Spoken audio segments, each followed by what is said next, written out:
देश के मशहूर कथावाचक सीहोर वाले पंडित प्रदीप मिश्रा रायपुर के गुढ़ियारी में 5 दिवसीय शिव महापुराण कथा करवा रहे हैं। वहीं शिव महापुराण कथा सुनने छत्तीसगढ़ के लगभग सभी जिलों से भक्त रायपुर पहुंचे हैं। इसके अलावा आसपास के राज्यों से भी बड़ी संख्या में लोग यहां आए हैं।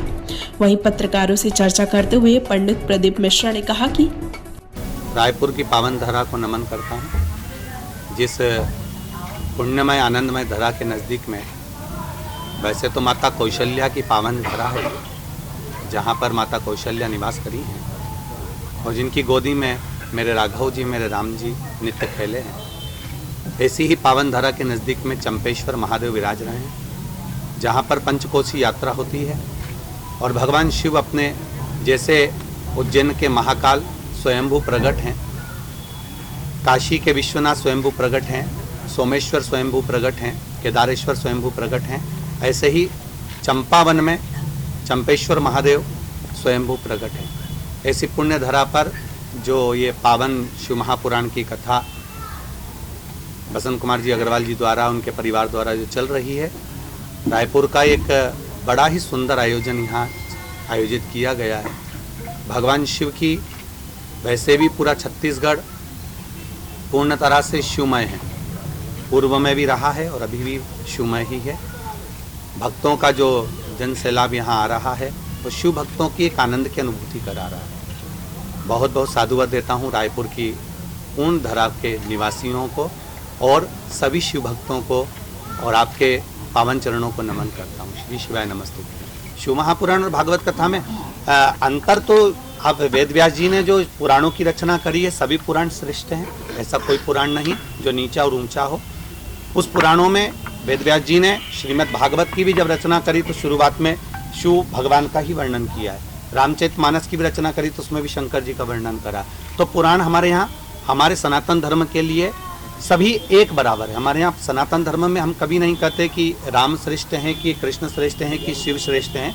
सनातन धर्म के अंतर्गत 33 कोटि देवताओं का अगर वर्णन आया है तो सभी की श्रेष्ठता मानी गई है। यहाँ पर विराजमान जैसे सभी पत्रकार बंधु हैं, कौन का चैनल बड़ा है या कौन का अखबार बड़ा है उससे मतलब नहीं, पत्रकार मतलब पत्रकार। तो सब एक जाजम पर बैठेंगे तो उसका एक आनंद ही दूसरा आता है। उसी तरह वेद और पुराण शास्त्र भी हमारे यहाँ बराबर का क्रम बताते हैं कि एक जाजम पर इसको रखा जाए।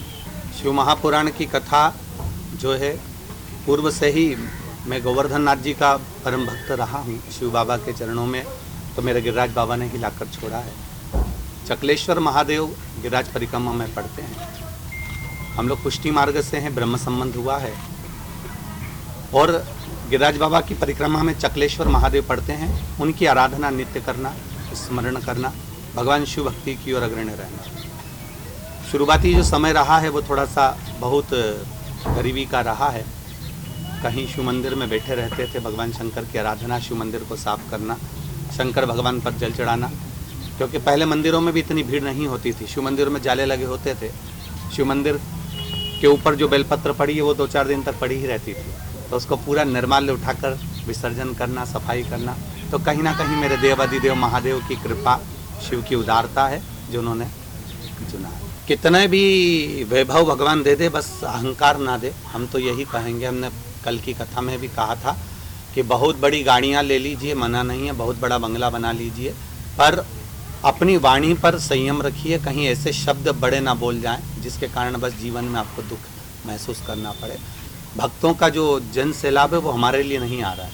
पहले तो हम ये ध्यान करें कि प्रदीप मिश्रा के लिए ये इतनी भक्त लोग नहीं आ रहे हैं, ये आ रहे हैं शिव के भक्त, शंकर जी के और शिव महापुराण के हैं, जो वेद व्यास जी ने रचना करी उस पुराण के भक्त हैं। प्रदीप मिश्रा के कोई भक्त नहीं है यहाँ पर, केवल शिव तत्व के भक्त।